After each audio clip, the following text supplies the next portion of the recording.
ಇವತ್ತು ವೇದಿಕೆ ಮುಂಭಾಗದಲ್ಲಿರ್ತಕ್ಕಂಥ ನಮ್ಮ ಕಾರ್ಯಕರ್ತರು ಗುಲ್ಬರ್ಗ ಜಿಲ್ಲೆಯಲ್ಲಿ ಇವತ್ತು ಸಾವಿರಾರು ಕಾರ್ಯಕರ್ತರಿದ್ದಾರೆ. ಇವತ್ತು ನಮ್ಮ ರಾಜಕೀಯ ಚಟಕ್ಕೋಸ್ಕರ ತಮ್ಮ ಪ್ರಾಣವನ್ನು ಕಳ್ಕೊಂಡಿರ್ತಕ್ಕಂಥ ಕಾರ್ಯಕರ್ತರು ಗುಲ್ಬರ್ಗ ಜಿಲ್ಲೆಯಲ್ಲಿ ಇದ್ದಾರೆ. ಕಾಂಗ್ರೆಸ್ಸಿನ ಹಲ್ಕಟ್ ರಾಜಕಾರಣಕ್ಕೆ ಇವತ್ತು ಅನೇಕ ಹಿಂದೂ ಕಾರ್ಯಕರ್ತರು ಬಲಿಯಾಗಿರ್ತಕ್ಕಂಥವ್ರು ಗುಲ್ಬರ್ಗ ಜಿಲ್ಲೆಯಲ್ಲಿದ್ದಾರೆ.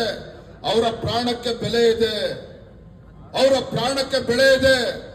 ನಮ್ಮ ಭಾರತೀಯ ಜನತಾ ಪಾರ್ಟಿಯ ಕಾರ್ಯಕರ್ತರ ಜೊತೆಯಲ್ಲಿ ನಮ್ಮ ಹಿಂದೂ ಕಾರ್ಯಕರ್ತರ ಜೀವನ ಜೊತೆ ಚೆಲ್ಲಾಟ ಆಡ್ತಕ್ಕಂಥ ಕೆಲಸ ವೇದಿಕೆ ಇರ್ತಕ್ಕಂಥ ಯಾವುದೇ ನಮ್ಮ ಪಕ್ಷದ ಮುಖಂಡರು ಮಾಡಬಾರದು, ಯಾರು ಕೂಡ ಮಾಡಬಾರದು. ಬಹಳ ನೋವಿನಿಂದ ಮಾತನ್ನ ಹೇಳ್ತಾ ಇದ್ದೇನೆ, ಬಹಳ ನೋವಿನಿಂದ ಮಾತನ್ನ ಹೇಳ್ತಾ ಇದ್ದೇನೆ.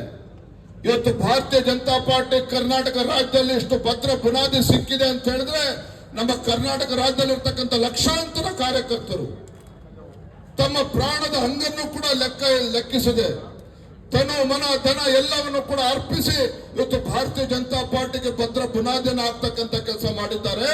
ಅಂತ ದೇವದುರ್ಗವಾಗಿರ್ತಕ್ಕಂಥ ಕಾರ್ಯಕರ್ತರಿಗೆ ಅಪಮಾನ ಆಗದ ರೀತಿಯಲ್ಲಿ ನಾವು ಒಗ್ಗಟ್ಟಾಗಿ ಒಂದಾಗಿ ಇವತ್ತು ಪಕ್ಷ ಸಂಘಟನೆ ಮಾಡಬೇಕಾಗಿದೆ. ಗುಲ್ಬರ್ಗ ಜಿಲ್ಲೆಯಲ್ಲಿ ವಿಶೇಷವಾಗಿ ಇವತ್ತು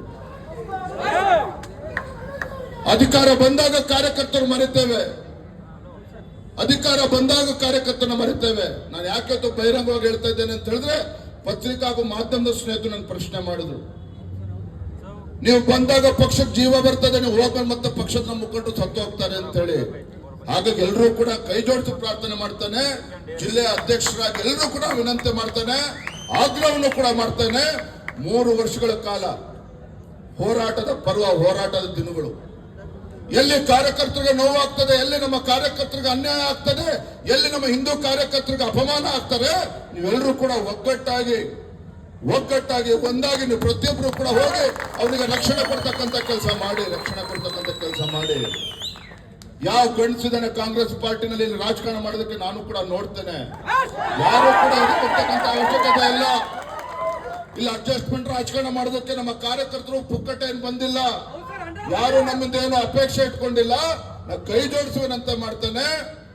ಚುನಾವಣೆ ಬಂದಾಗ ರಾಜಕಾರಣ ಮಾಡೋದನ್ನ ಬಿಟ್ಟು ವರ್ಷ ಪೂರ್ತಿ ರಾಜಕಾರಣ ಮಾಡತಕ್ಕಂಥದ್ದು ಅಭ್ಯಾಸ ಮಾಡಿ ಗುಲ್ಬರ್ಗ ಜಿಲ್ಲೆನಲ್ಲಿ ಪ್ರತಿಯೊಂದು ವಿಧಾನಸಭಾ ಕ್ಷೇತ್ರದಲ್ಲಿ ಯಾಕೆ ಭಾರತೀಯ ಜನತಾ ಪಾರ್ಟಿ ಗೆಲ್ಲೋದಕ್ಕೆ ಸಾಧ್ಯ ಇಲ್ಲ, ರಾಜ್ಯದ ಅಧ್ಯಕ್ಷನಾಗಿ ನಾನು ಕೂಡ ಸವಾಲನ್ನು ಸ್ವೀಕಾರ ಮಾಡ್ತೇನೆ. ಯಾವನೇ ಬರಲಿ ಅವನ ಶಕ್ತಿನ ಮೆಟ್ಟಿಲ್ತಕ್ಕಂಥ ಶಕ್ತಿ ಭಾರತೀಯ ಜನತಾ ಪಾರ್ಟಿಯ ಪ್ರತಿಯೊಬ್ಬ ಕಾರ್ಯಕರ್ತನಿಗೂ ಇದೆ. ನೀವು ದಯವಿಟ್ಟು ಎಲ್ಲರೂ ಕೂಡ ಒಗ್ಗಟ್ಟಾಗಿ ಎಲ್ಲ ಸೇರಿ ಪಕ್ಷ ಸಂಘಟನೆ ಮಾಡೋಣ ಅಂತ ಮಾತನ್ನ ಹೇಳ್ತಾ ತುಂಬಾ ಸಂತೋಷ ಆಗಿದೆ. ಯಾಕೆ ನಮ್ಮ ಕಾರ್ಯಕರ್ತರ ಪ್ರೀತಿ ವಿಶ್ವಾಸಕ್ಕೆ ಬೆಲೆ ಕಟ್ಟೋದಕ್ಕೆ ಸಾಧ್ಯ ಇಲ್ಲ. ಇಂಥ ಉರಿ ಬಿಸಿಲಲ್ಲೂ ಕೂಡ ಸಾವಿರಾರು ನಮ್ಮ ಕಾರ್ಯಕರ್ತರು ತಾಯಂದ್ರು ದೊಡ್ಡ ಸಂಖ್ಯೆಯಲ್ಲಿ ಬಂದು ಈ ಜನಾಕ್ರೋಶ ಯಾತ್ರೆ ಯಶಸ್ವಿಯಾಗಿ ಮಾಡಿದ್ದೀರಿ. ತಮ್ಮ ಪ್ರೀತಿ ವಿಶ್ವಾಸಕ್ಕೆ ಋಣಿಯಾಗಿದ್ದೇನೆ. ಒಂದೇ ಒಂದು ಮಾತಾಡ್ತೇನೆ, ರಾಜ್ಯದ ಅಧ್ಯಕ್ಷನಾಗಿ ಯಡಿಯೂರಪ್ಪನವ್ರ ಮಗ ಆಗಿ, ಒಬ್ಬ ರೈತ ನಾಯಕನ ಮಗನಾಗಿ, ಒಬ್ಬ ಹೋರಾಟಗಾರನ ಮಗನಾಗಿ ಗುಲ್ಬರ್ಗ ಜಿಲ್ಲೆಯಲ್ಲಿ ಯಾವುದೇ ನಮ್ಮ ಕಾರ್ಯಕರ್ತ ಎದುರಿಸತಕ್ಕಂತ ಅವಶ್ಯಕತೆ ಇಲ್ಲ. ನಿಮ್ಮ ವಿಜಯ ಜೊತೆ ಇರ್ತಾರೆ, ನಮ್ಮ ಪಕ್ಷದ ಎಲ್ಲ ಮುಖಂಡರು ಒಗ್ಗಟ್ಟಾಗಿ ಜೊತೆ ಇರ್ತೇವೆ ಅನ್ನೋ ಮಾತನ್ನು ಹೇಳ್ತಾ ನಿಮ್ಮೆಲ್ಲರೂ ಕೂಡ ಒಂದು ಮಾತನ್ನು ಮುಗಿಸ್ತೇನೆ.